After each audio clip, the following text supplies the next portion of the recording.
Hello, everyone, and welcome to today's session. Today, we are honored to host Dr. Gibbs, who is a first-generation college student and the first in her family to become an academic physician.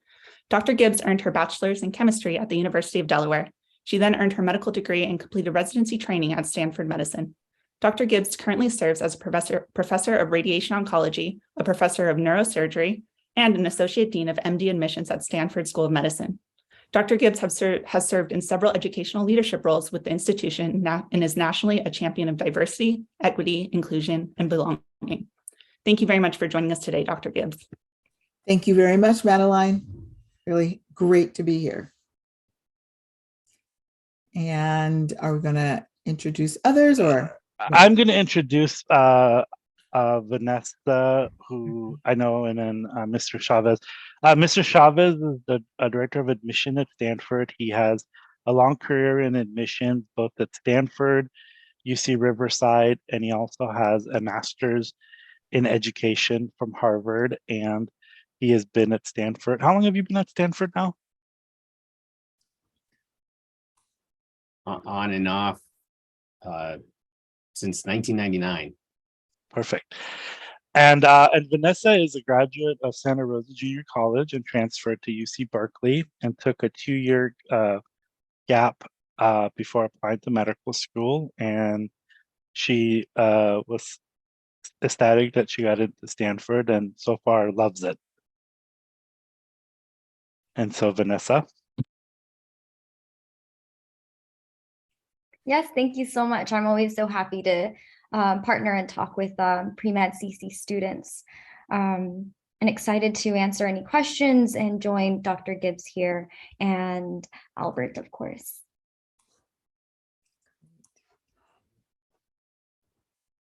Great. So shall we get started? Yes, ma'am. Perfect. So as was mentioned, I'm Dr. Iris Gibbs. I am currently the Dean of Admissions, and I really would like to just continue to engage with you all. I know this is a webinar, but please feel free to send your questions. And I believe that between Jobin and Nava and Madeline, we'll get some of the questions answered. But if one is really is a question that's sort of commonly coming through, then perhaps we can answer that more live. So I do have a few slides, but I really would like to sort of engage with what are the kinds of questions that students who are pursuing this pathway, particularly the unique pathway from community college through to medical, to a medical degree. So let me first, share some slides. I don't want to make this too formal, but I will share with you. So hopefully you all will see my slides. This is really a cadre of some of our students from Stanford Medicine who have taken that same path. So my take-home message at the very end of the day is going to be that it is entirely possible to take this pathway and be able to matriculate to a school like Stanford and move it forward. Okay, great. And so most of the times we'll ask, and we're not in the interactive audience here, about reflecting on why you feel like you want to go to medical school. And to really, I always show this because there are a range of careers in healthcare, in addition to a physician role that some people can also think about and consider. Really thinking about what are those kinds of qualities that make for a good physician, and what are those things that you may be needing to prepare if you're choosing this route of medicine. This one I always show because it's like everything at this stage, and certainly for me, I was a first generation, college graduate and to go to college. And so the pathway seemed quite, convoluted to me. And, it might even seem like a maze, but through these kinds of discussions, typically we believe that you should be able to get a better sense of what that looks like. And so hopefully chart your way through this maze to be able to understand better that this this course of study. And so thinking about those qualities, I think it's really important that one starts all along the journey with what I call a professional identity formation. We work a lot on that with our students, and that's why here at Stanford, we have this right from the beginning, this sort of mentorship and advisement and collaboration and coaching through what we call Educators for Care. They are helping our students from the very beginning to continue and think about that professional identity formation. But I think it can begin even much earlier than that, that on this journey, as you're thinking about who it is that you want to become, think about what those qualities are that make for a good doctor. Because I will tell you at the end of the day, that's what we're actually selecting for. So if one thinks about what may be essential qualities, now this is not an all-inclusive list, but these are things that we think about, that this journey really takes a lot of tenacity and determination. And you'll hear about Vanessa's wonderful journey here in a little bit. And so one can't really give up too easily on this pathway. There may be some fits and starts, but that kind of tenacity and determination is essential, and the kind of resilience that is needed in your final career choice will be nurtured through this portion of your journey as well. And obviously a genuine concern and interest in people. I say this because many of you all, actually all of you all, are smart, right? And so you may do well on tests, you may not do well on tests, you may be have been told by your family that you're really, quite smart and intelligent. But what sort of differentiates the medical pathway from other pathways in which smart people may pursue is there is this sacred intersection and intersect of a patient and a doctor that's really unique. And so that understanding and interest in people is actually quite important. And this portion is oftentimes assessed through those kinds of humanistic activities that you may be involved in as you're putting together your portfolio. As you're, gathering this portfolio to medicine, oftentimes it can sometimes look like a checkbox, and some of those may be pursued like a checkbox, but just know that one of the reasons why we want people to be volunteering in clinical settings is to be able to assess for themselves even whether or not they have that intrinsic interest in people. Of course, there's these strong communication skills that is absolutely vital. Everything that we do with patients is that communication of sometimes complex ideas, making them more simple, or making sure that people really are able to feel comfortable sharing their deepest feelings about what they're going through in their personal health journey. And so that strong communication skills, picking up on not just verbal cues, but also these nonverbal cues that patients may sometimes give us. And so being able to understand this pretty early is an important skill. Obviously, the ability to think critically and to solve problems, that's kind of what we do all day, every day as physicians. And so these are those kinds of essential qualities that we think are really important. I think that Vanessa will elaborate on this a little bit more, and that is how long this journey is. And at each stop, you are being evaluated again and again. You start off graduating high school, then becoming an undergraduate student. And in that undergraduate student, many of you all who are on this call have chosen to start at a community college. And that one's a great starting point because oftentimes that one may be the time period where you're able to really explore and get a sense of whether or not you want to proceed on this journey. But that one, the jump from community college to undergraduate can sometimes be one of the more daunting portions of the trajectory. And so I am always impressed with individuals who have made that journey and have done well during their undergraduate studies. And they've shown real fortitude. I know that that's a unique quality that I know that I see in almost all of our students who have taken that pathway. And once you get to medical school, you're being evaluated, yet again, with and it's almost like probably drinking from a fire hose at first. And I know that Vanessa's in her first quarter, and it's like drinking from a fire hose. And you're like, okay, I thought I knew a lot from your undergraduate studies and your pre-health studies, but you're going to be learning even more. But you develop this friendship and camaraderie with other students that really help you along that journey.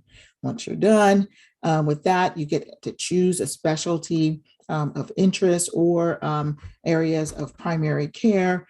And then that can be anywhere between 3 and 7 or more years. Fellowship training can also be on top of that, another 2 or more years. But all of us ultimately are always lifelong learners. And so we're always engaged in further board certification and what we call continuing medical study. So if you thought that your educational journey really stopped with medical school, I'm here to really inform you that this is a pathway of lifelong learning.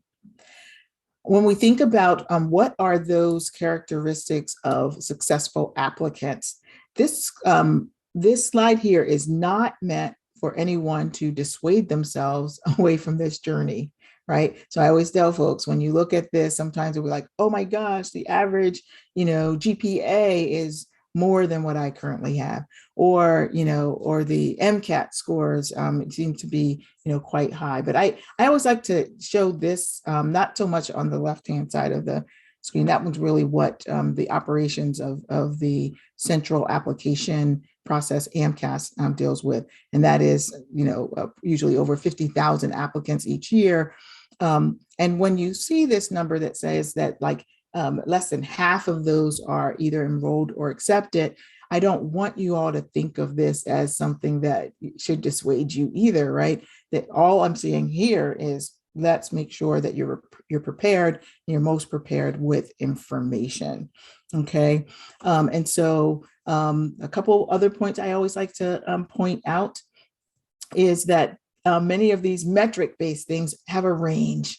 So even though an average is, let's say here, 3.61, that's a range. So a range might mean that there are folks who have lower numbers, and then there may be folks with higher numbers, and that with our embracing of holistic review, we are really wanting to think about you individually and what your journey looks like and what's the context of those metrics. So really not wanting to look at just metrics alone. And we want you to also be able to see in yourself that there's more that you can give that's really beyond that.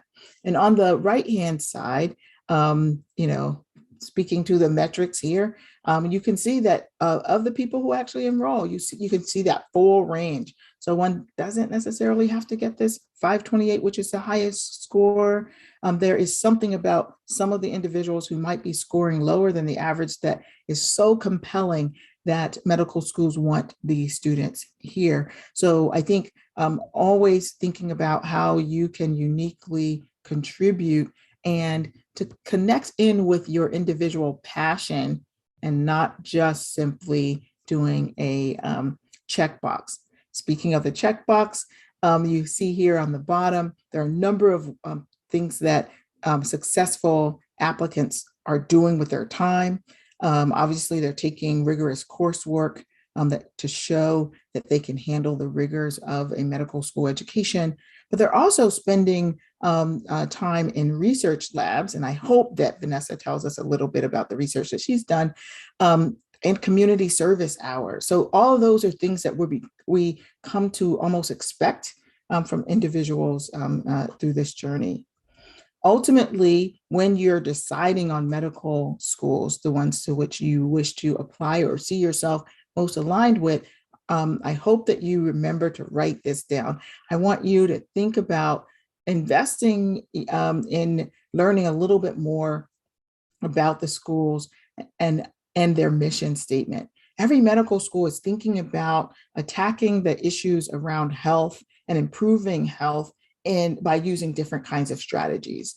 And so here at Stanford, though, our main goal, really our overall program goal, is really obviously to inspire our students to become these leaders. But our mission here as an institution is to be a research-intensive medical school that improves health through values of leadership and diversity and collaboration and innovation to forward those missions around patient care, education, and research. And so there are other medical schools whose mission might be to, solve the issues of primary care disparities in particular communities, like a rural community. And that one's a really, really wonderful mission. And so if your passion is aligned with that mission, that one may be a school that you wish to put on your list. But I always return to our mission, because what we will absolutely be looking for is people who are trying to solve some of these problems. And so individuals who have engaged themselves in problem solving, and that way we mean getting involved in some kind of scholarship or research project to show us that you have that kind of acumen and that you've shown leadership skills.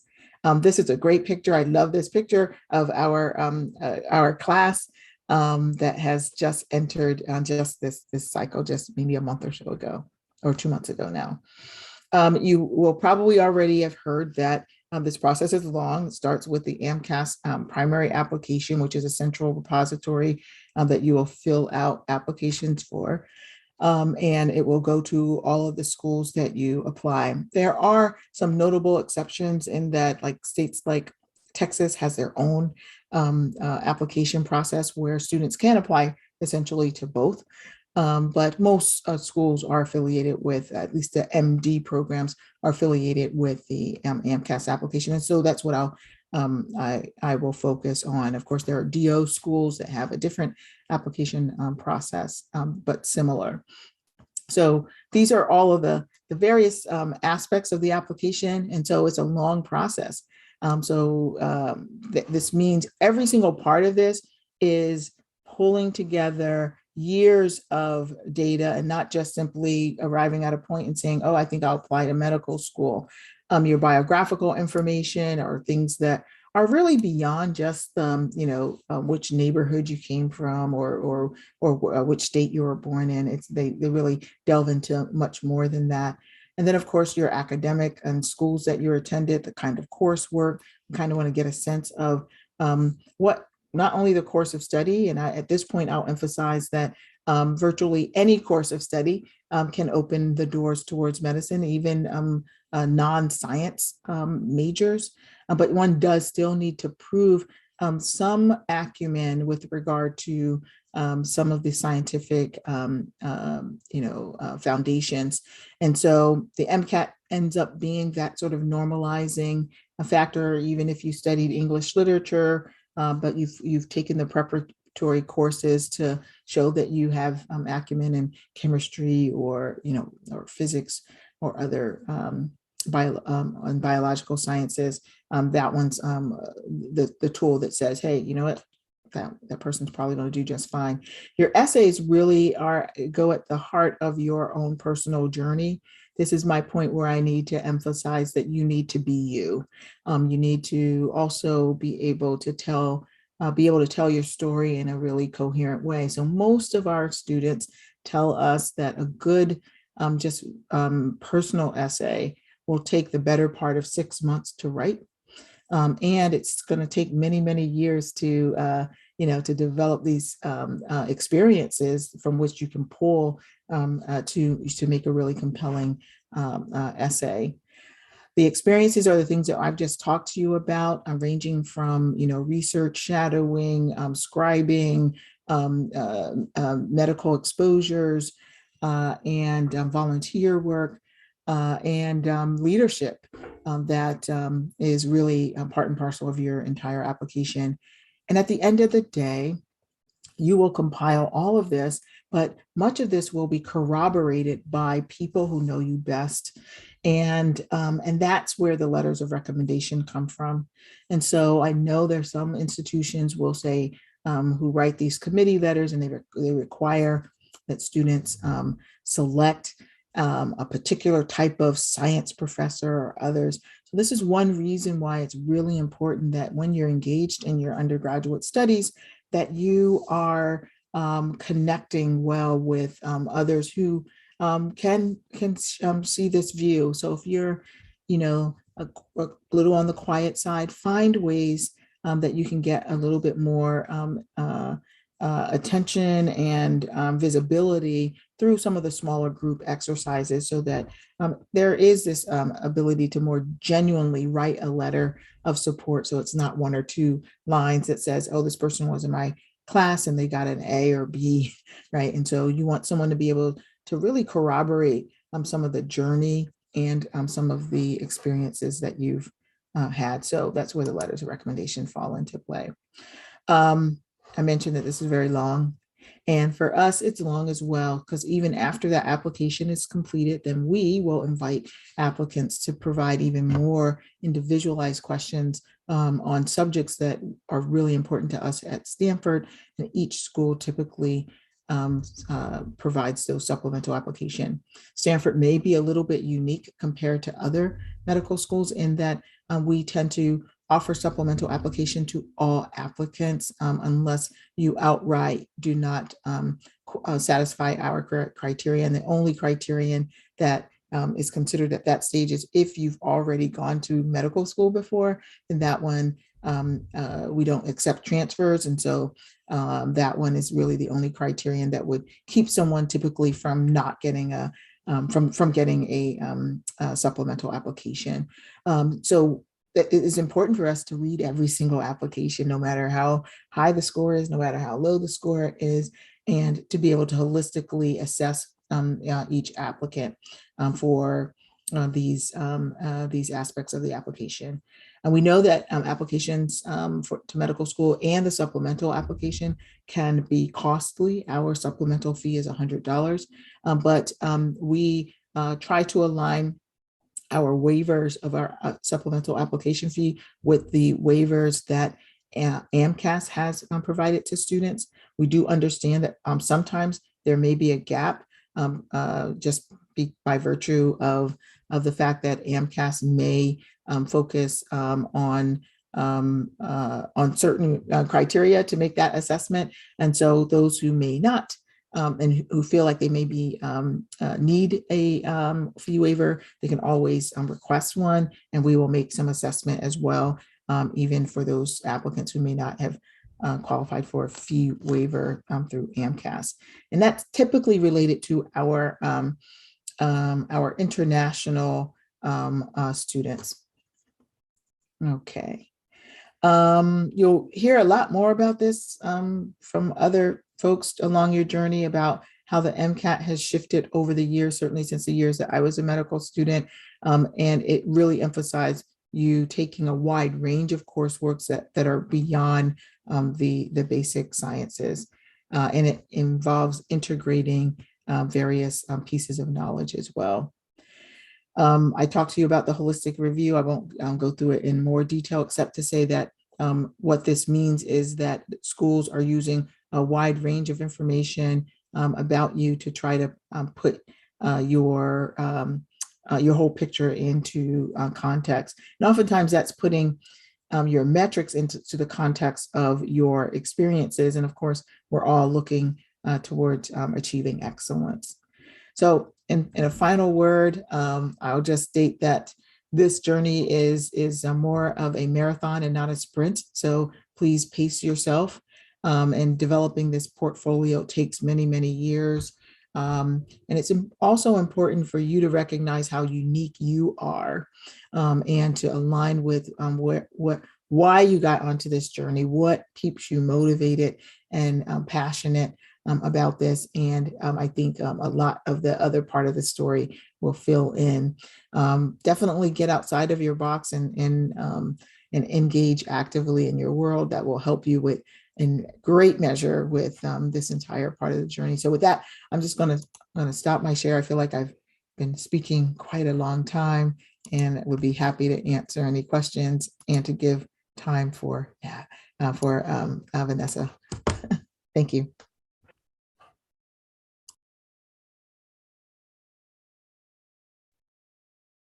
So this is one question that somebody asked, and I'm going to let Vanessa answer this one. Do you have to be a Stanford undergraduate or do your to get accepted to Stanford Med? And Vanessa, where did you graduate from? Yeah, so I went to Santa Rosa Junior College, and then I transferred to UC Berkeley. And then I took 2 gap years, or maybe even 3. And then I don't remember anymore. But and then I ended up here. So you do not need to be a Stanford undergrad.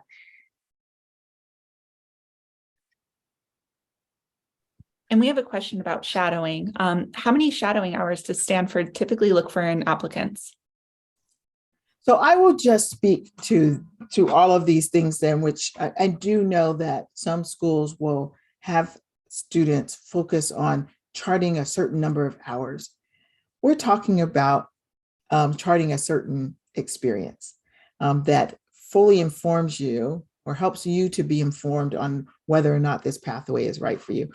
We don't have minimum numbers. I do think that there are schools that do ask for certain minimum numbers of hours. And I think it's with the idea that you've engaged well enough to be able to come sober-minded into to medicine, and that you've had the adequate exposures, but we don't have any minimum number of hours.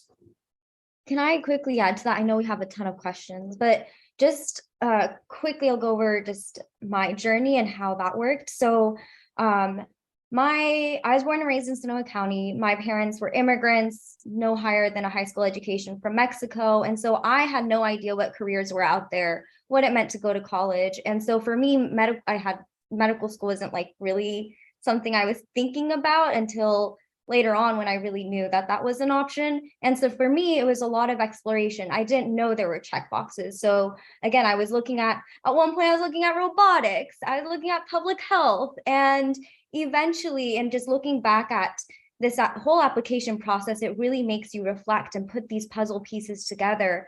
And you find out once you go, like going into this journey, there is nothing else you'd rather do. And that was for me, just through that exploration and just not trying to do any checkboxes because I didn't know there were checkboxes, but just because of pure interest, wanting to go into a hospital and discovering I loved being with patients and shadowing physicians because I was just interested and curious.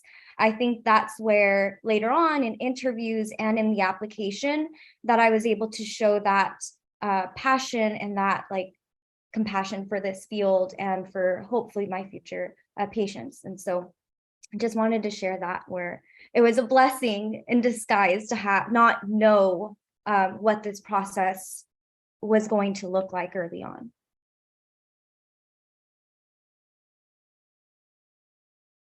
Another question that has been coming up a couple of times is, how does Stanford view students who have degrees and decide later to pursue a do-it-yourself postbac at the community college level?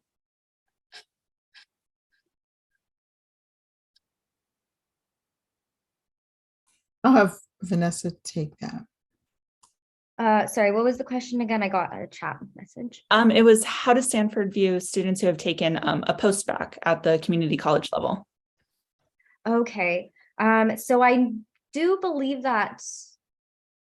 So in my class, I did not do a postbac. I did research during my gap years, but we have a variety. We have people that come in with degrees who didn't take any time off, who took time off like myself, and either worked in like a financial space, and people like me who took time to do more research, and who did postbacs. And so I think it really depends, and maybe Albert or Dr. Gibbs can help here with admissions perspective, but I think I see this variety, and I think we all just offer like our unique experiences again, and I think it isn't looked down upon? I want to maybe just start by, this notion that community college or post-bac is less than is not true. I know people perceive that because it's not the ideal of having, excellent grades or whatnot. But just as Vanessa described, there are certainly many ways that you can improve your application.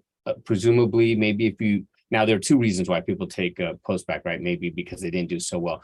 But what Vanessa described, what she did is research, spending time that, I think Dr. Gibbs emphasized, the leadership. So let's just start with stop thinking about, hey, I went to community college, I'm at a disadvantage. Just you move forward, and that's all there is. We certainly have students that have gone to community college and end up in medical school. So that's not a thing, I guess. Let's just focus on the things that we've talked about, really being an advocate, really being engaged in, and Dr. Gibbs said, something that you're passionate about and you're trying to really address. That's what you should be doing. The coursework, the metrics is like, if you were to print out the application, between all the essays and the letters of recommendation and whatnot, it's like this much quantity, right? The metrics are like this, right? It's like a small sliver that just gives us an indication that you can handle the rigors of the coursework.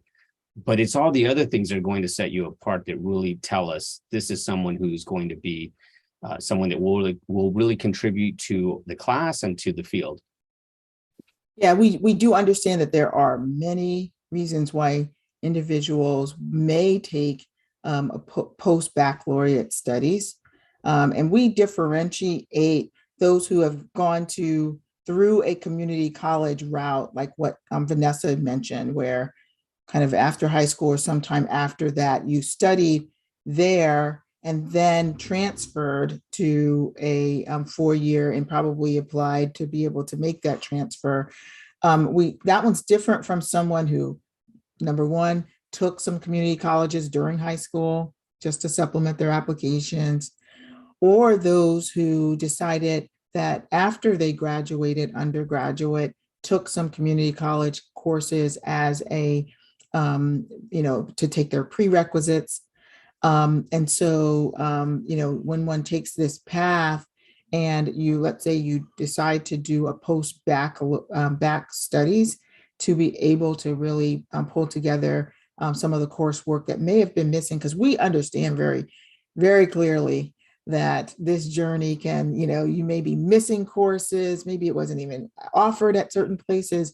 This journey requires a lot of proactivity on your part. So we do know that some people may wish to do those post-bac studies in order to make sure they cohesively get that information together.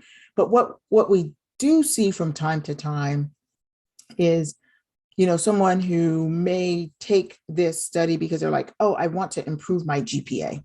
And that's what Albert is speaking of. Those individuals who may say like, oh, I just really want to do this to improve my GPA. And if they don't enhance the other parts of the portfolio and focus solely on that, they may improve the GPA. But if nothing else is helping the application, they may find themselves in a situation where they don't get into medical school despite using those studies to enhance their their studies.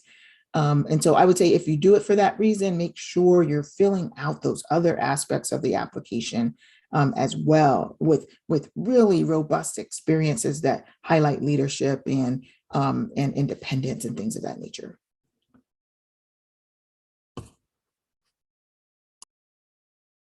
And then we have a question that I think Vanessa will probably be able to answer best, which is it possible for medical students to meet with faculty members outside of the classroom? Yes. So outside of the classroom, there's lots of office hours, and we get what's called E4Cs. We're paired with basically mentors that will follow you throughout your 4+ years, and they are there for you whenever. You can email them, text them, you go to dinners with them. And I really feel that I already have a community of just faculty members and that all. So for me, health disparities and advocacy is super important. And I've met so many extremely compassionate faculty members and doctors here already who I just want to continue to connect with, and I hope to continue to talk to. So yes, you'll have time to talk to faculty here.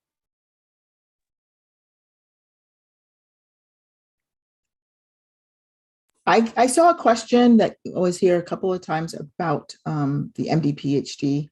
And then there was also another question about whether or not you guys are going to have a PA series. And I don't know whether or not you're going to do that. But when I talk about healthcare, there are many different ways in which we can add to careers in healthcare. And one of the important things about our students is they actually learn alongside many of those other health professionals. And one of the programs is our physician assistants program, where our medical students take a good number, probably a quarter at least, of their coursework together with the PA students. And so you're learning in an interdisciplinary environment all the way through. And to the question on MD, PhD, many schools may have an active medical scientist training program, and that one's usually funded in part by federal funds. But other schools may also offer a MD, PhD that's not supported, let's say, for those sorts of funds. I would say the robust programs that have that federal funding also have to meet certain criteria to be able to be available. And so I would certainly seek out those types of programs, because sometimes people will tie funding together to and then if it falls through, then you're in a 7-year program. You want to make sure that there are some sort of general guarantees along the pathways, as long as you're meeting milestones. But this pathway of the MD, PhD absolutely is one that is not for the faint-hearted. And it's definitely for individuals who really want to get in-depth exposures to scholarship and research in a variety of different areas. Now, every program is different, but Stanford's program is mainly focused on those individuals studying sort of biomedical kinds of studies. So if you wanted to do an MD, PhD in the humanities, we could offer that here, but probably not under the umbrella of our MSTP program. So if you have other questions on that, we'd be more than happy to connect you with our medical scientist training program. And we also, I want to say that we have another program that sort of bridges between those who are MD, who want to do some research with that, and that pathway that gives MD plus PhD. I will tell you the vast majority of Stanford students, whether they do that MD, PhD or not, will be engaged in in-depth research. So we have this other pathway towards becoming a physician scientist that's called our physician scientist training program. And with that one, there is a potential pathway of 5 to 6 years that could lead to getting a master's degree and as a shorter pathway to becoming a physician scientist. I will mention at this point that for many people, they might say like, well, I want to get the PhD. There's probably at least 2 or 3 of our major researchers, more than 2 or 3 of our major researchers who have an MD and do not have a PhD. And among them are a few of our Nobel Prize laureates. So it is entirely possible to pursue this pathway of becoming a physician scientist with or without a PhD. Okay, I hope that answers your question. Just to add this is, yes, we'll have the PA program. I think Stanford and USC in the spring sometime. I don't know the exact date, but we'll post it. And since we're talking about programs and we have been describing the emphasis on scholarship, and post-bac programs, we actually have a post-bac program as well that is in its first year right now. It's part of the REACH initiative, and I will post a link to that. I'm sorry. I just posted the link. Okay, great, thanks. Because that one it's a different emphasis. Unlike post-bacs that are emphasizing coursework, this one is specifically having students engage in research, really, for either 1 or 2 year duration. And in also attractively, it's funded. So you get paid to do this. It's not a program where you pay to be in the postbac. So thanks for posting that, Julian. Yeah, and I think Vanessa and I have a friend that's in that program too. And then- This is. Oh, sorry, ahead. Julie, go ahead. No, ladies first. One of the questions that I thought was unique is, what are some unique ways that you've seen applicants and current students demonstrate advocacy and leadership? I'm gonna have Albert, because he reads so many files. Not as many as Dr. Gibbs.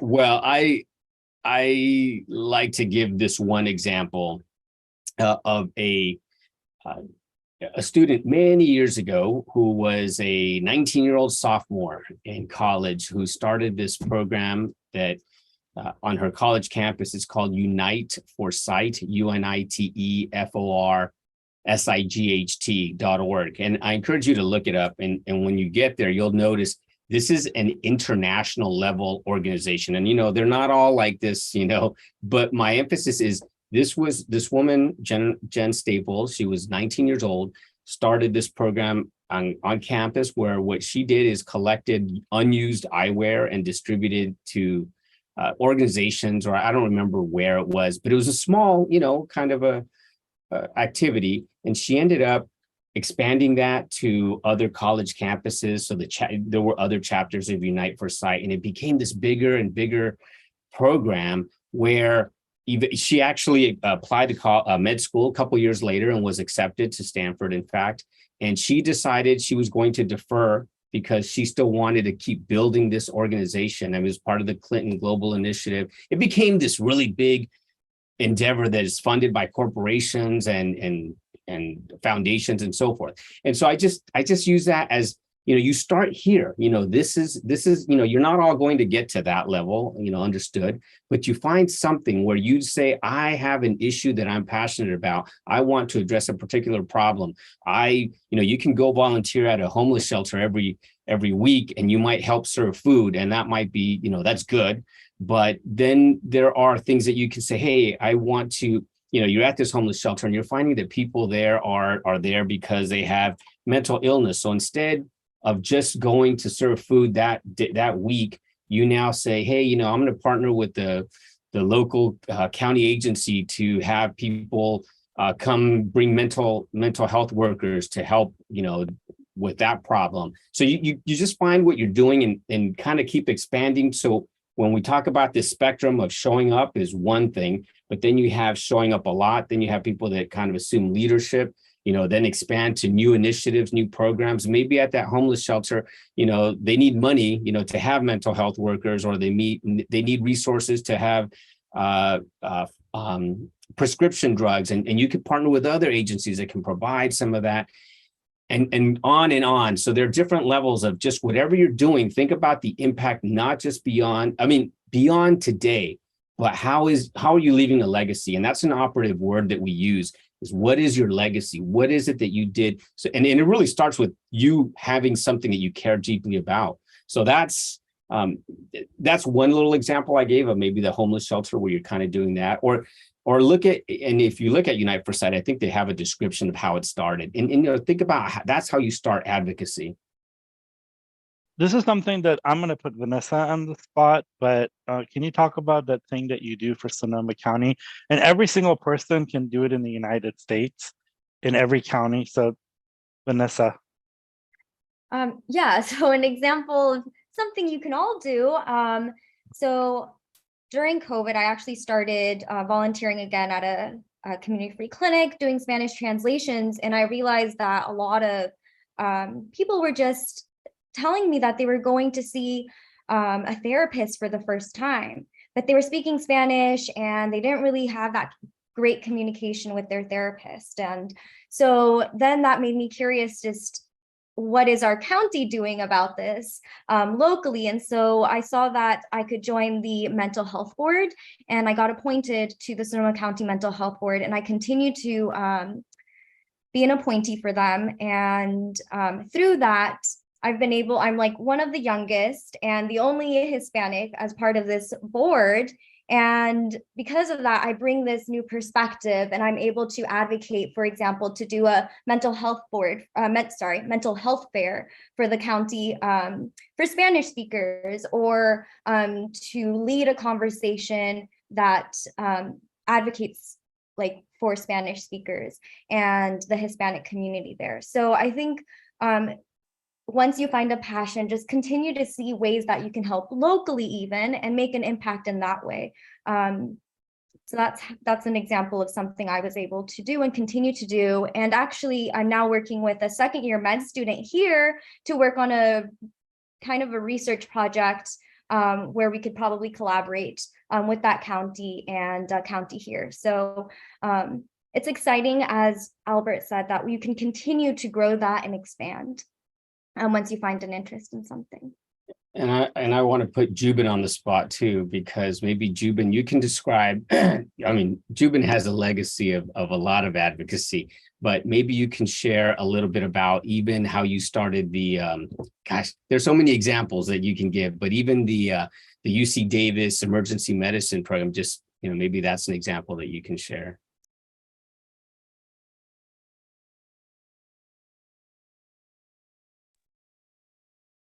Okay, maybe Jubin didn't hear, so we'll move on. Maybe. Oh, for me, it's just I think I don't know. I think it's my philosophy is that leadership is not something that you learn in a classroom. You just get up and do, and you ask questions, and you do your curiosity, and you work with a team of people, and you use your talents. Like I'm probably the least talented person when it comes to arts, crafts, making websites, any of that stuff, but you surround yourself with people that are smarter than you, that are more talented than you, and you kind of have a goal and you reach that goal, and you're persistent, and you don't take no for an answer. And so you just do it. I don't think that I'm special or smart. Actually, as Vanessa is definitely much smarter than me, and so is Madeline. They're much smarter than me, but you surround yourself with people that are more talented than you, and you work with them.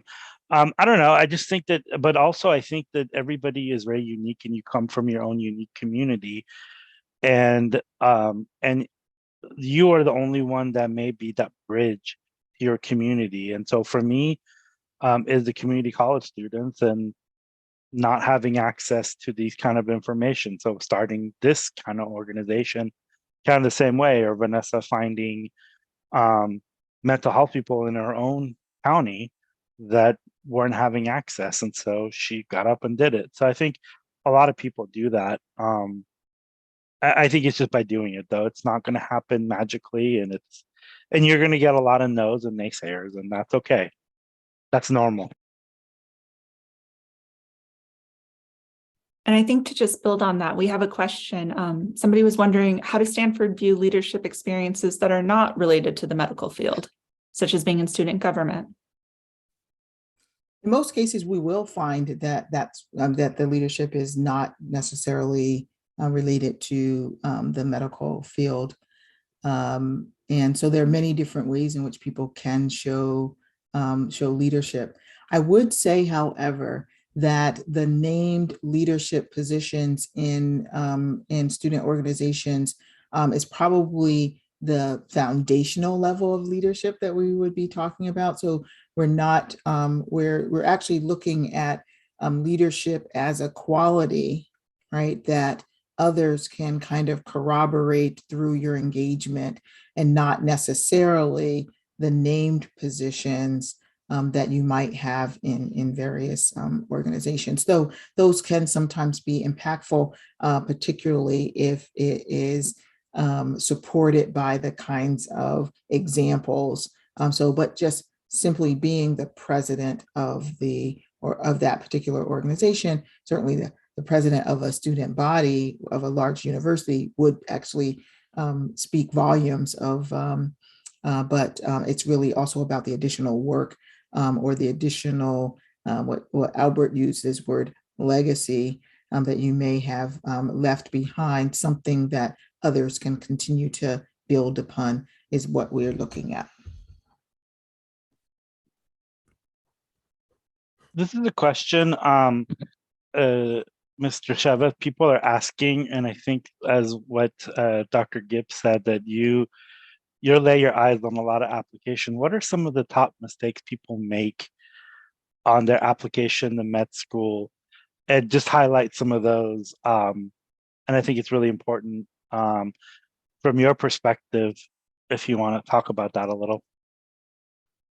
Well, I think number one is, we talk about all these things that we would like to see that are ideals, and the verification, the letters of rec. I will say that that's an area where there seems to be this expectation, or I guess I don't know what the word is, maybe expectation. Students seem to think that they need to have letters only, almost exclusively from academic professors, and that really those usually only comment clearly on your academic performance for the most part. Maybe you did some research with them, in which case, okay, that's helpful. But we want to see that diversity of experiences. That's number one. I think people sometimes have a narrow emphasis on what the recommenders comment on. So think broadly, not, think about your job, these advocacy experiences, these leadership experiences. So we already know what your academic metrics are.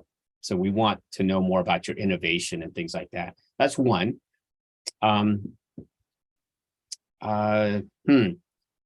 kind of the most obvious one to me, because we need verification, not just what you say that you've done.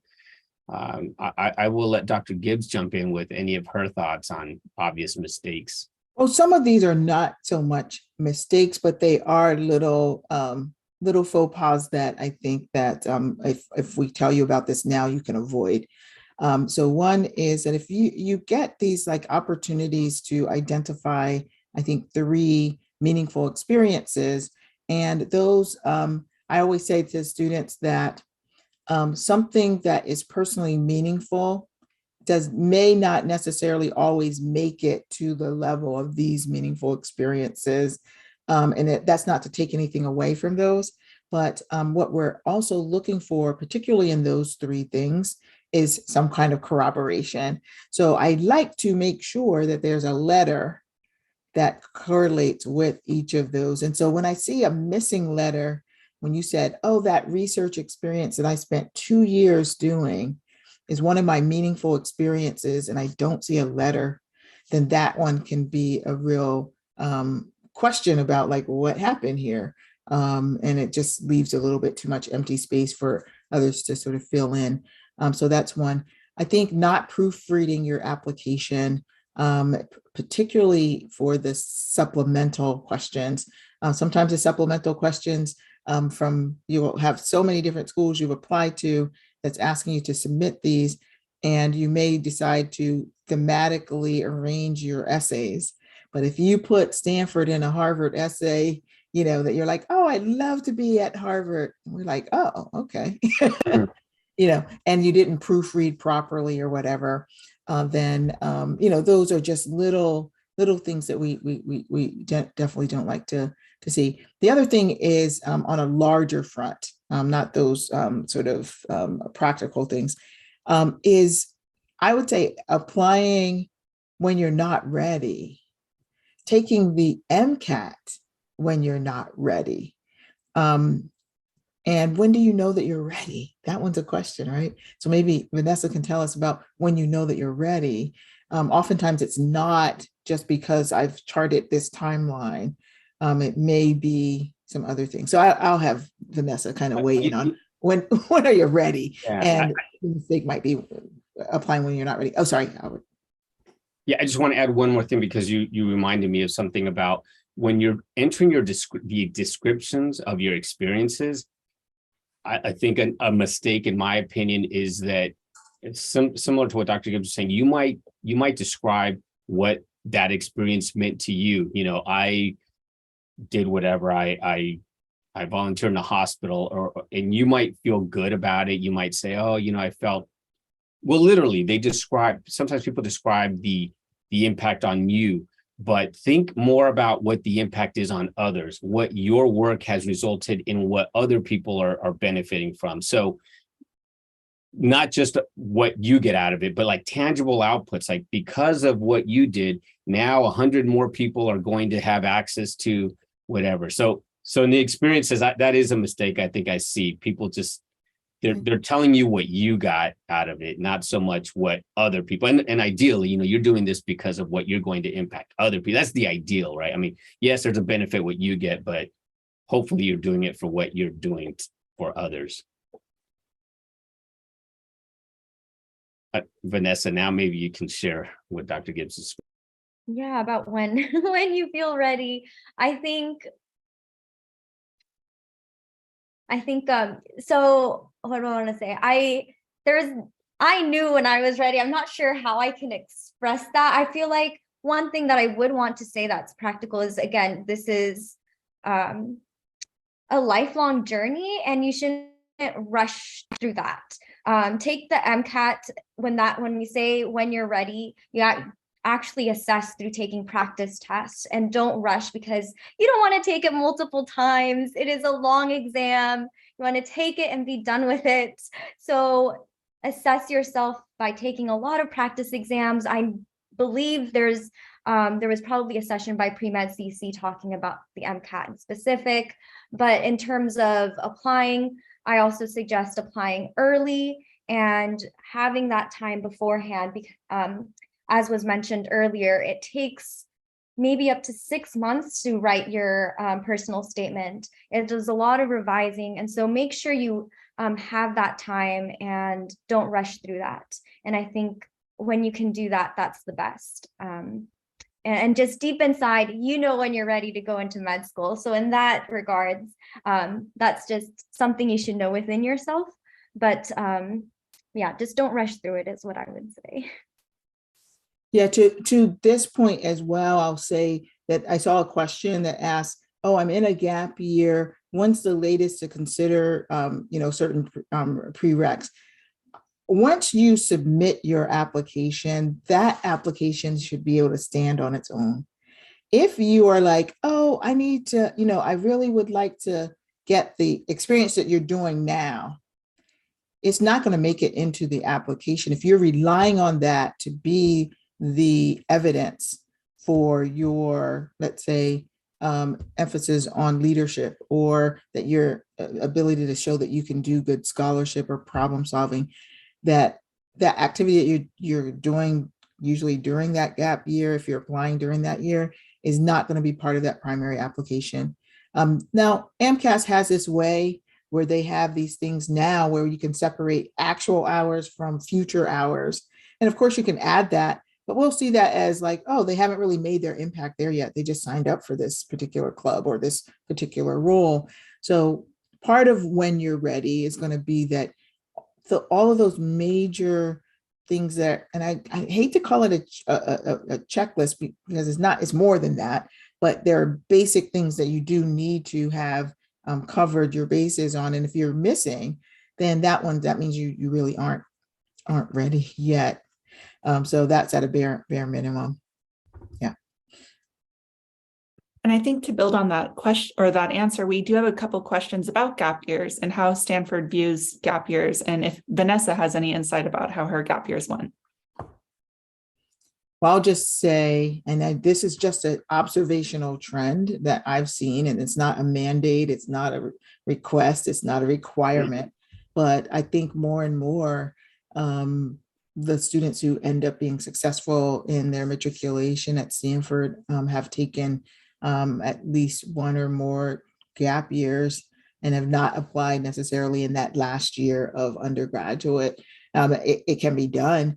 And I would say that the students who are really, really serious about research and have done a lot in those 4 years oftentimes will do the 4 years so as not to expand their course of study. And so that because they know, hey, I'm applying to MD, PhD, that's going to be a long journey. Why do more gap years that extends that? So I would say make the most of your undergraduate years if that's going to be the pathway. But oftentimes it's that extra exploration in those gap years, I think, that helps to really make for a really robust application. And my observation is that the majority of our students have taken gap years.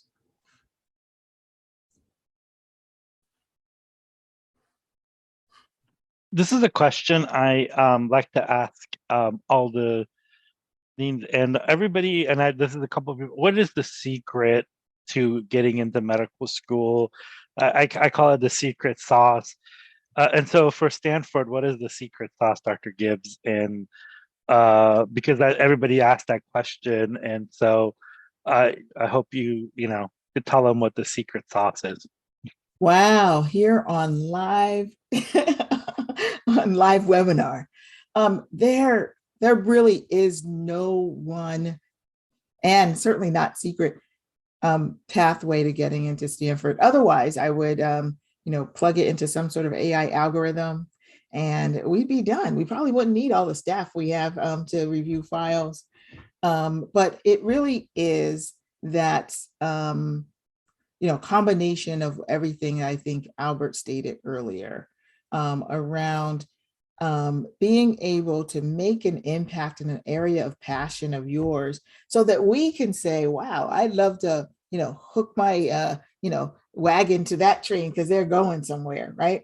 That's really what it's about. Ultimately, an investment in you and your journey and how you've articulated how you're going to impact the world, largely medicine in particular.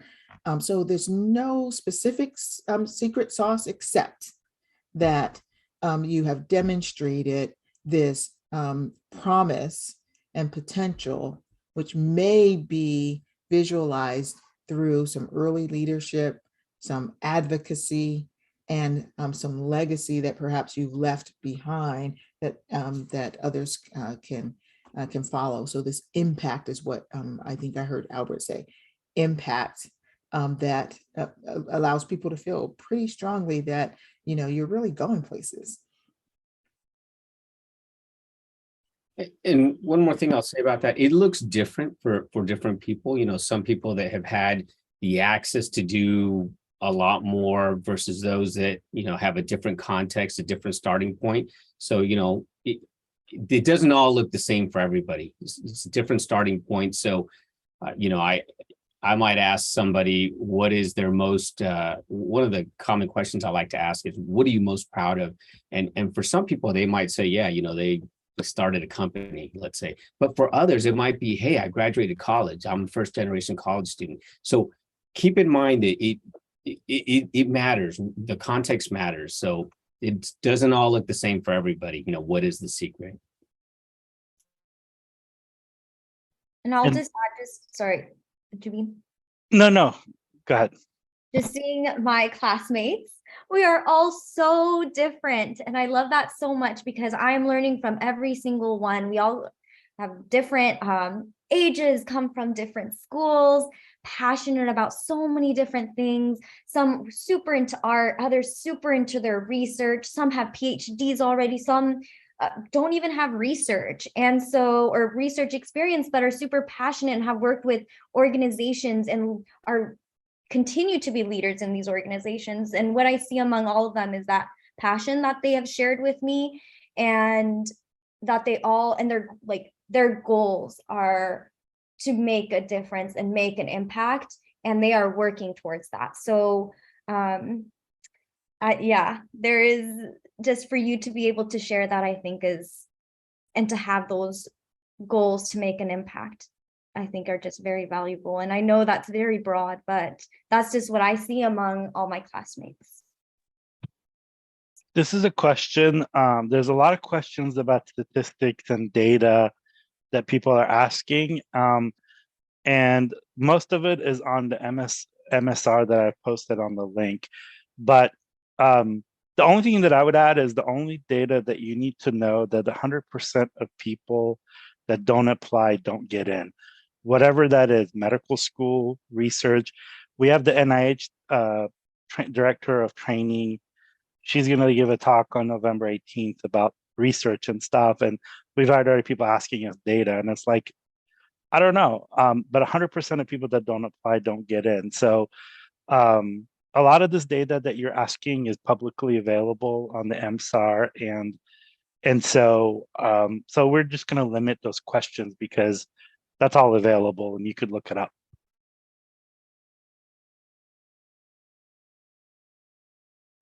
And then we have a question from a couple of students who are already interested in a specific specialty, and they're wondering if talking about their interest in that specialty will hurt their application. I don't think that it would hurt one's application, but I think focusing too narrowly too soon can sometimes be viewed as somewhat narrow or myopic.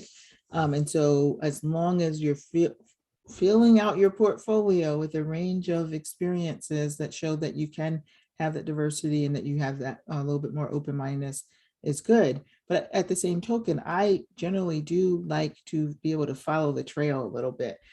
So when someone, says, hey, I was, at the age of 5, I wanted to be a pediatric neurosurgeon, and you ended up deciding to go one route versus another that didn't put you anywhere near that path, then that can sometimes have that can be a little disjointed.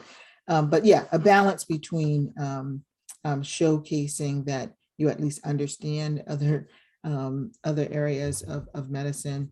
And frankly, I think Vanessa can probably speak to this already, that you may have gone into medical school with one idea, you begin to get exposed to a whole variety of things that you never even knew existed, and you might end up changing your mind.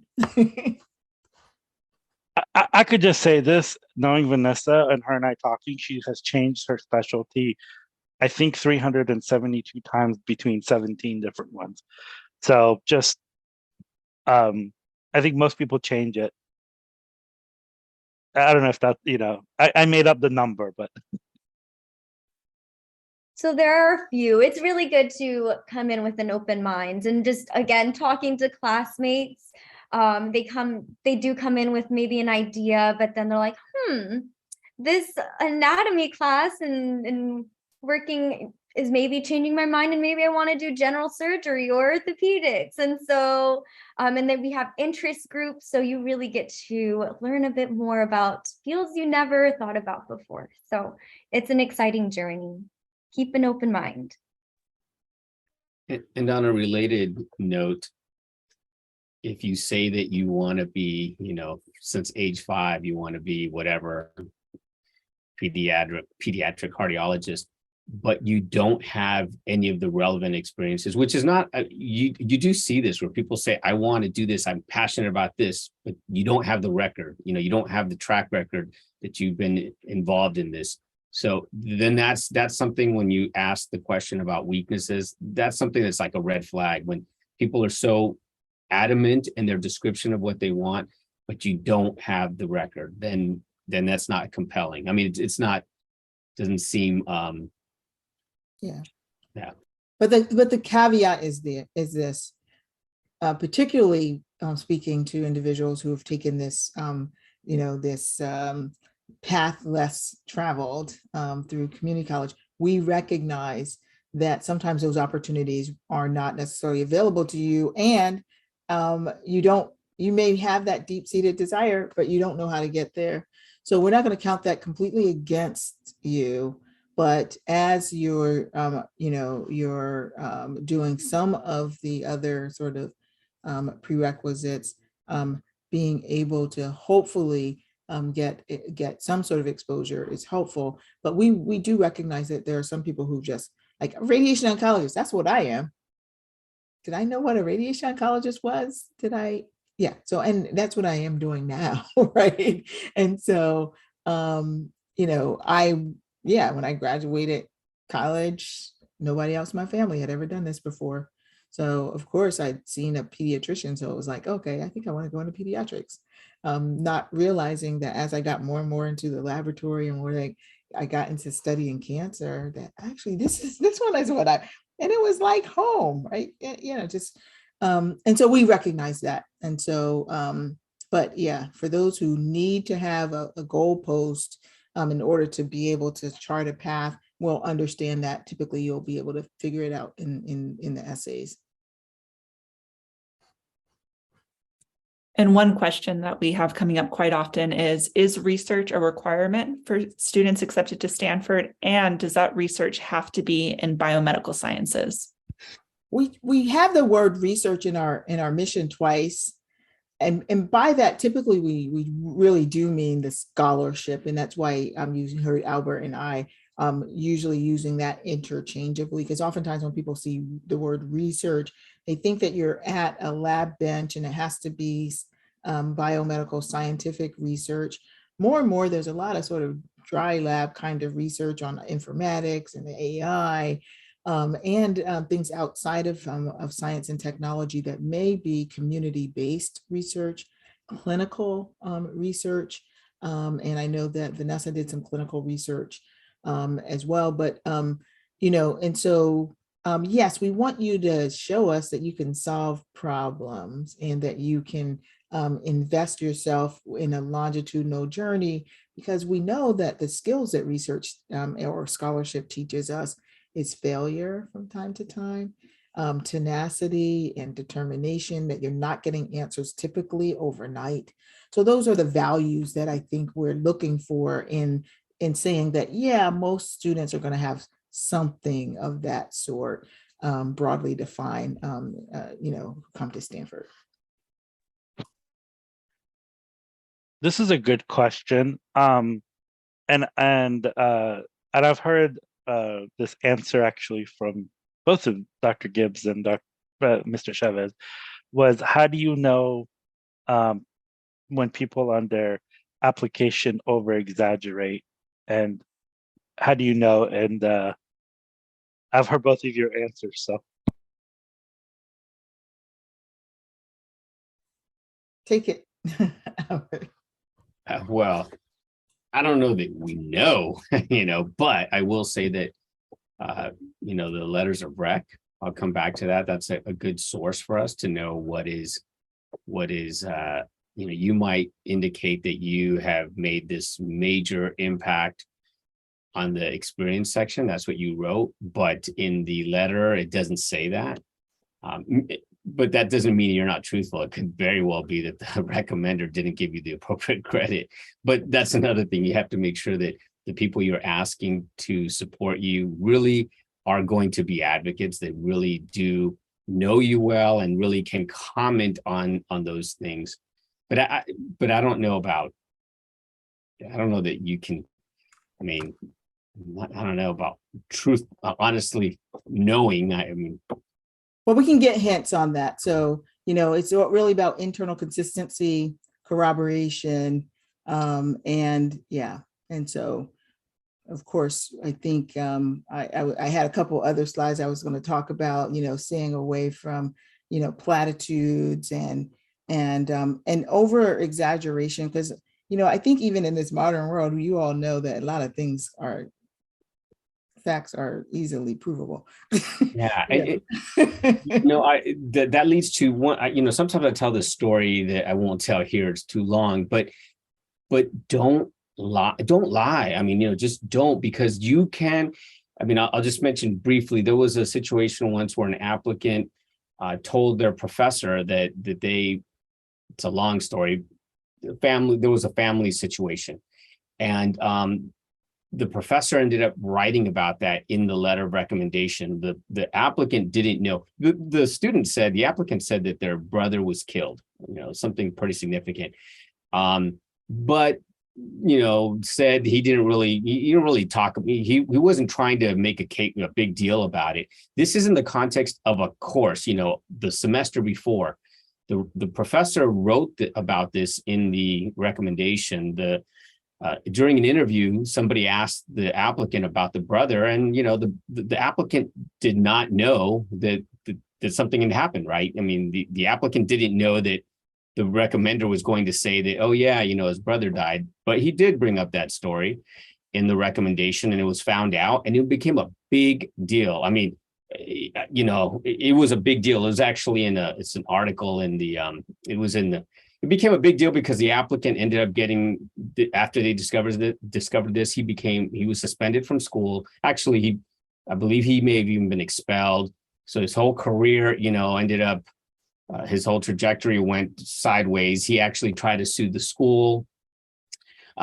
Long story short, sadly, and I hate to even, it's a downer, but he ended up committing suicide. It's because he lied about something, that he thought was not going to come up, and it wasn't even he was lying on his application. He just happened to tell something that kind of came out. So, just don't do that. You never know where it's going to lead or how facts will come out. So I would just say this: for every lie that you tell, there's 3 others that you have to tell to keep that one. And when you apply to medical school, you're actually affirming that what you're saying is truth.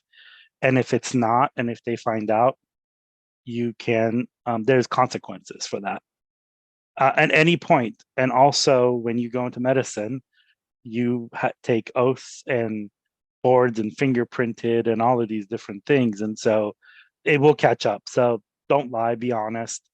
The other thing. Can I answer one question I think is a pretty important one that I want to make sure that the community of persons with disabilities hears directly from us. There's a question about how disabled students are received as applicants at Stanford Medicine.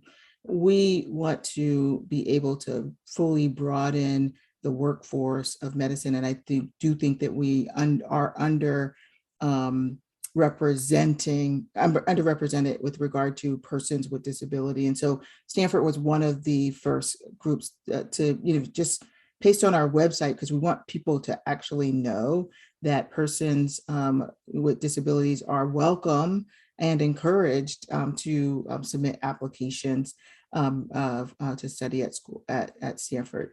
We understand that there may be some complexity with some, but the onus is really on us to make sure that we're thinking of things broadly. So we think of, how does one reach the kinds of competencies that were expected in a functioning physician, not necessarily how they do it. So we know that there are more creative ways. And so whether a person has disabilities related to sensory or motor or other and neuropsychological and cognitive issues, we want to have an open place where students know that they could be welcomed in a place like this. Of course, there are things that we call technical standards, but we are on the vanguard of being a school that wants to defines that more broadly about, and not really defining, how you do a particular thing, but what are the competencies we want you to have, and figure out a wide range of flexible ways in which people can achieve that. I hope that's helpful. Absolutely. And actually, we have somebody who's going to talk about disabilities in medicine. And actually, she is a graduate of Stanford, and now she's a faculty at Harvard in PM&R. And she's, I think, speaking in April. And she was actually in a wheelchair all through her adult life and medical school and residency.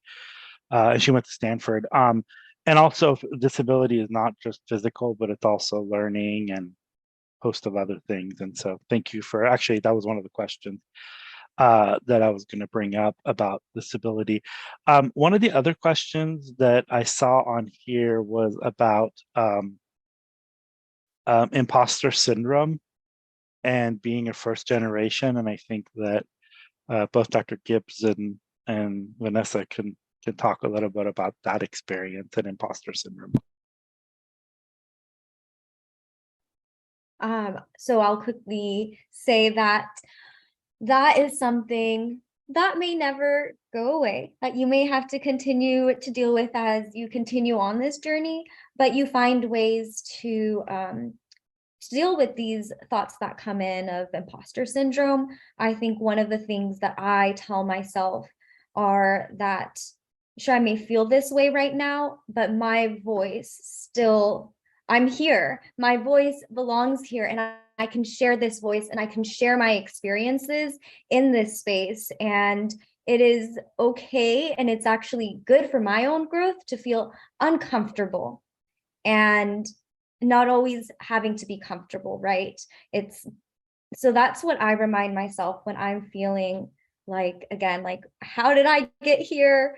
Do I belong here? Was it a mistake? All those feelings that you get when you feel that imposter syndrome. These are the things I remind myself.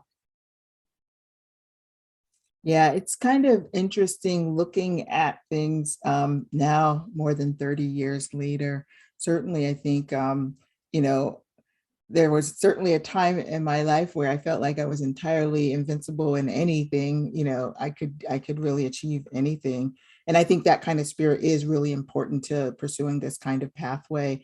And as much as you can get that confidence from your surrounding environment and others, that one's helpful. But we recognize that we are human beings that oftentimes do compare ourselves to each other, and we often feel like we find ourselves lacking.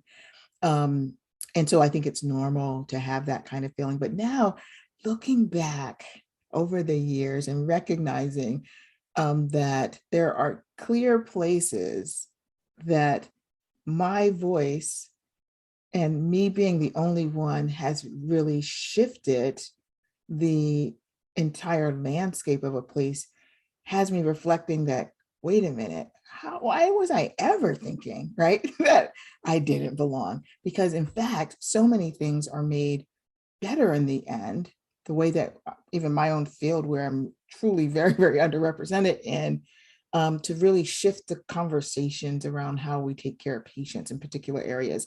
The work that I've done with stereotactic radiosurgery, bringing sort of newer technology to the world. And I think when you give yourself a little credit over time, and I think many of our students just give yourselves those little credits that said, hey, man, my being here, asking that question, even raising that hand in the middle of class one day, because it was something that was on your mind. Nobody else was probably thinking about that, but people were now going to be thinking about things in a little different way, that you contribute and that you belong. And I'm hoping that all of our students feel that, and they're learning so much from each other, so that this gets quelled. But it's a natural phenomenon. But once you experience that time where it was like your voice that kind of made a little difference, it helps you along. So I hope that you all can push through. It's real.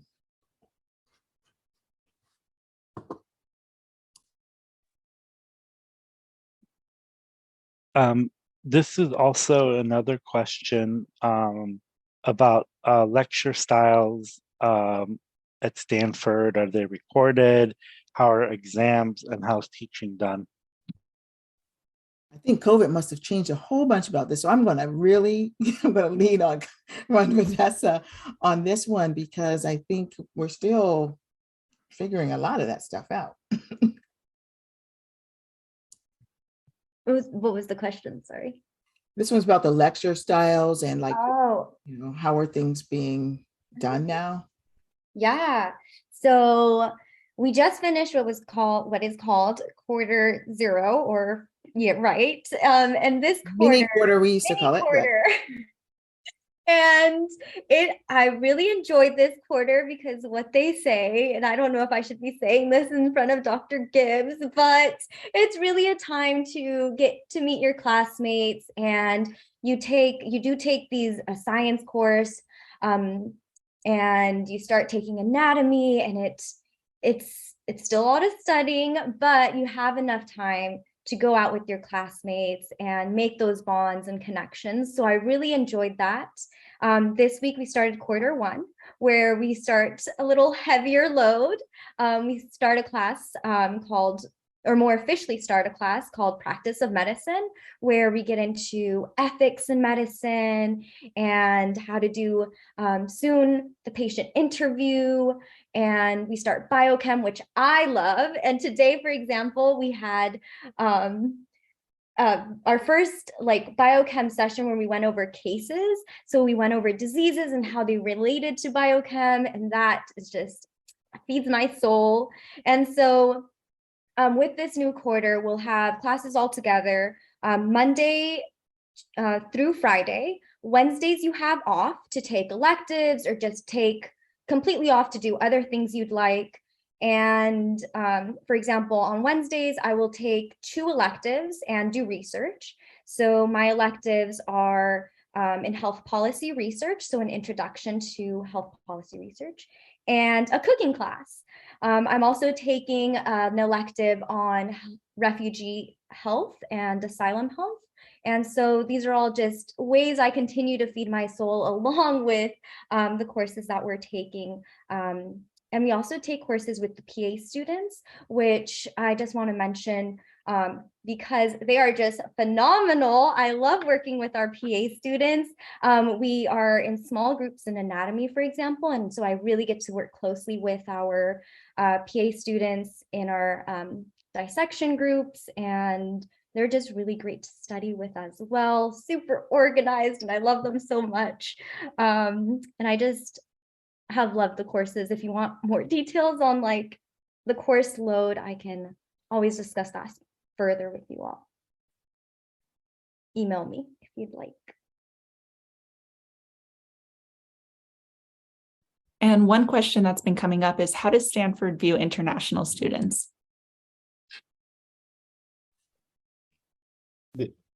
They're the same as all other applicants. There's nothing different about them. I think that I saw one of the questions was if you had completed your coursework in the United States, but it doesn't matter. In fact, I'll tell you that 30%, at least 30% of the entering class of students was born outside of the United States.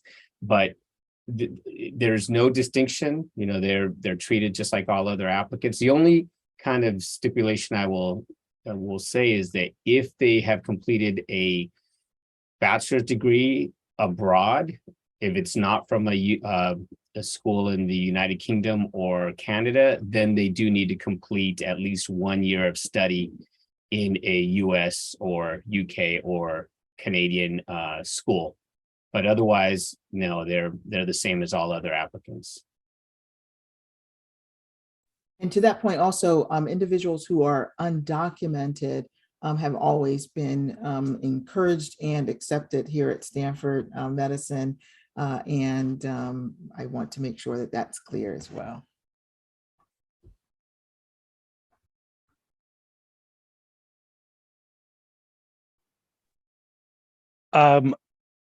Can you also, somebody asked a question about veterans applicants?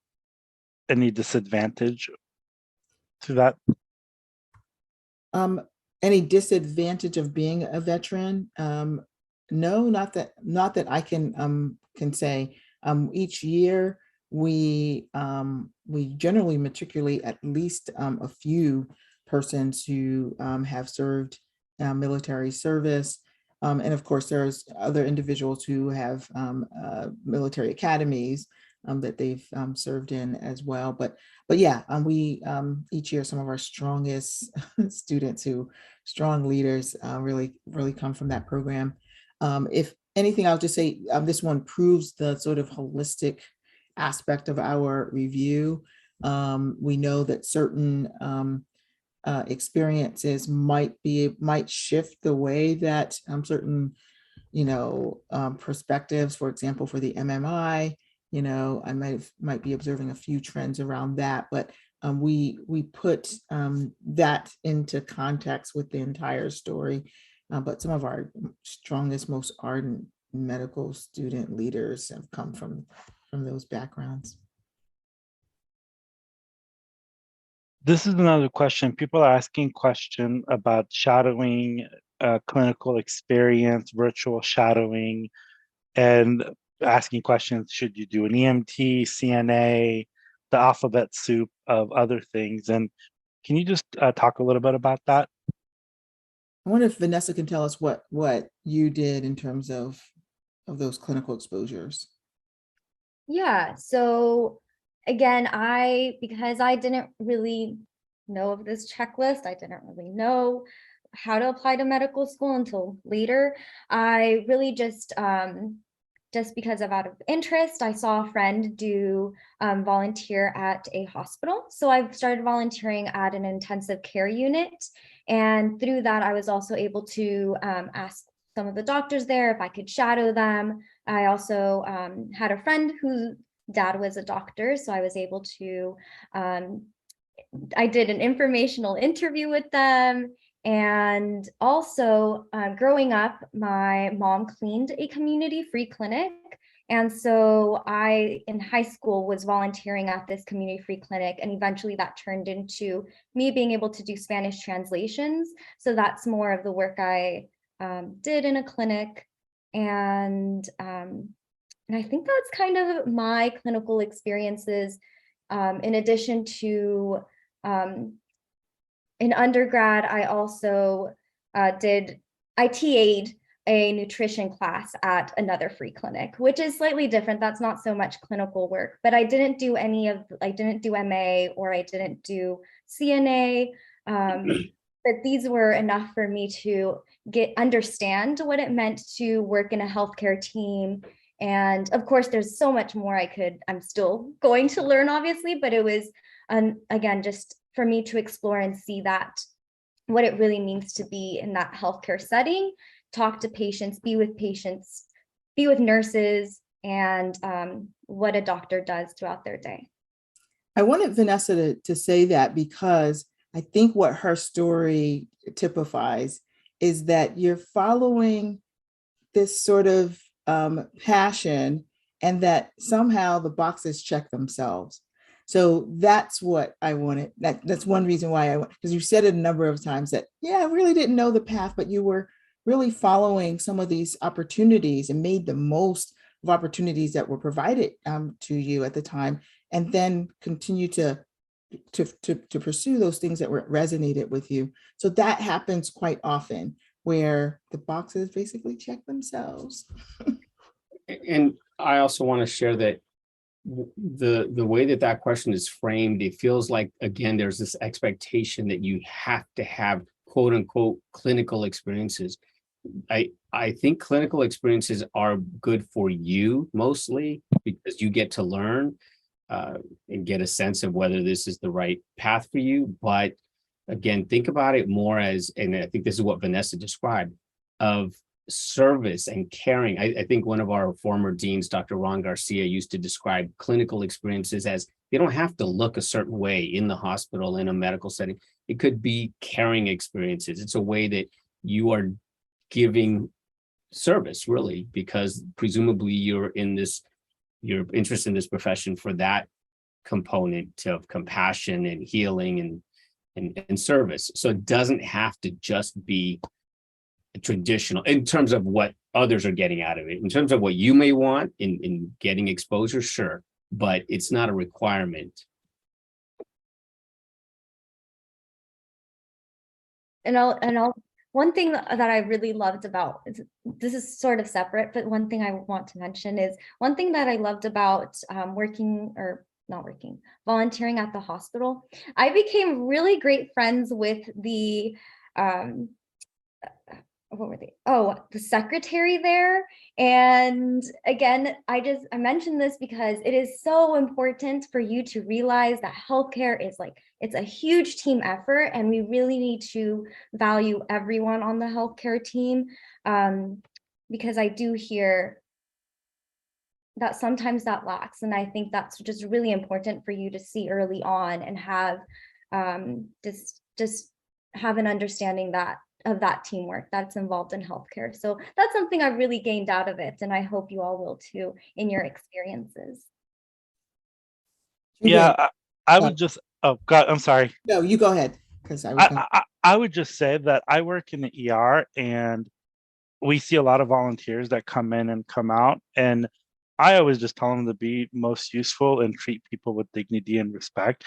I think the most important people in the ER are not the attendings, are not they're the people that clean the rooms. And so they're the most important people. And if you are there to help them, or help the other people around. And I think people that are around physicians, physicians are very, very busy people. And people that are around them, their team, they hand select their team and people that they work with. So if you don't treat them with respect and dignity, they're going to hear about it and they're not going to be as open to help you or get you access to them. And it's not to be mean, and it's not to be, but people are people. And if you treat people with respect and dignity, you will get that in return. And so, but making yourself useful. I mean, Vanessa speaks Spanish, and a lot of people in this world don't speak Spanish, but if you speak another language, if you have any kind of skill set, make yourself useful. I know a good friend of mine who approached the doctor. We did this workshop last year, and I kind of mentioned some of the things you could do, but basically she runs the social media of this doctor at this clinic, and because of doing that has given her access, because she does the social media and website, and these are nothing medical. Like, she didn't go become a nurse or an EMT or any of that other stuff to do that, but she is useful in getting this doctor's message out. And now this physician is now the Surgeon General of California. So she's actually doing some work with her remotely. And so, and by the way, she's speaking to us in a few months, the Surgeon General of California. But anyways, yeah, so she just kind of did this, and she's like, hey, I know this doctor, and she's an OBGYN, and I'm like, yeah, just make yourself useful. And so you never know what happens. And I think Vanessa is a testament to that, and a lot of other people are. So sorry. Oh, thanks for that. I know we're getting late on time. I did see a question that I think maybe bears additional information. There's a question that says, is affirmative action in place at Stanford Med School? Does ethnicity play a role in admissions? I think that the way that some people envision admissions working, and as it relates to what is known as affirmative action, I think race will never really be a sole factor upon which anyone is accepted to Stanford Medicine. As is, allowable under current law, race and other factors can be potentially considered in the state of California for state funded institutions. They really are under this Prop 209 measure that was passed many years ago, in which they really can't consider race or ethnicity as a specific factor in their decisions. And I'll say that generally we, even though we're not necessarily with private under that Prop 209, are never using that as a sole factor. But I do believe that the context in which people bring a range of diversity, that we consider a range of things that in which race might be one of the things as part of that sort of context. Now, with that said, we know that there are a couple of cases that are before the Supreme Court of the United States in their current docket, and that may or may not change things in the in the coming years. But I do think that the way in which we've really, in a balanced way, considered just the general contribution to the learning environment using a number of factors, that hopefully that one's still allowable, because I think we, as Vanessa alluded to, we have this robust group of individuals that are just so different and pursuing their own individual paths to make impact in medicine. And we hope that that will continue.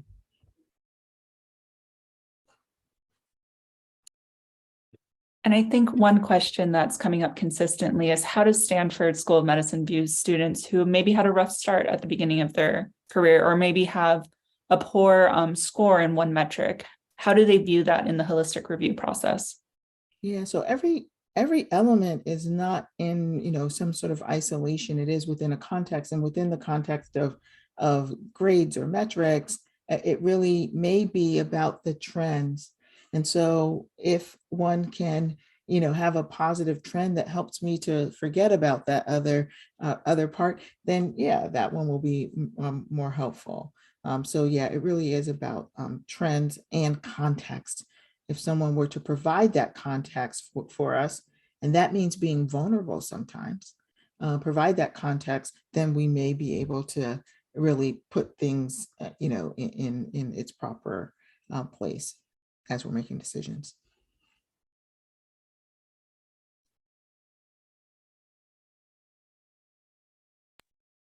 I think we have gone over, and actually I start work in 12 minutes, so I got to leave my boss's office to go to work. So I'm going to thank everyone. Dr. Gibbs, thank you for making time. Mr. Chavez, I thank you for making time. And Vanessa, thank you for making time tonight, rushing out of class and joining us. Thanks everyone for coming. I know we answered a lot of questions. We also posted a lot of links in the chat, and we're going to leave this open for a few minutes to download any of the links that we put in chat. And if you want to get a copy of that, just email us, and then we will email it back to you. But there's no way that I could, you could download it here, or we could just email it to you. But I haven't figured out any other way to get those to you. And I think that most of the questions that were asked were answered. I think there was some questions that we've already answered in the link. And thank you again, everyone, for coming. Appreciate it. Well, we want to thank you all as well. Thank you all for providing this forum, which I think is an amazing legacy product in and of itself for individuals traveling this pathway.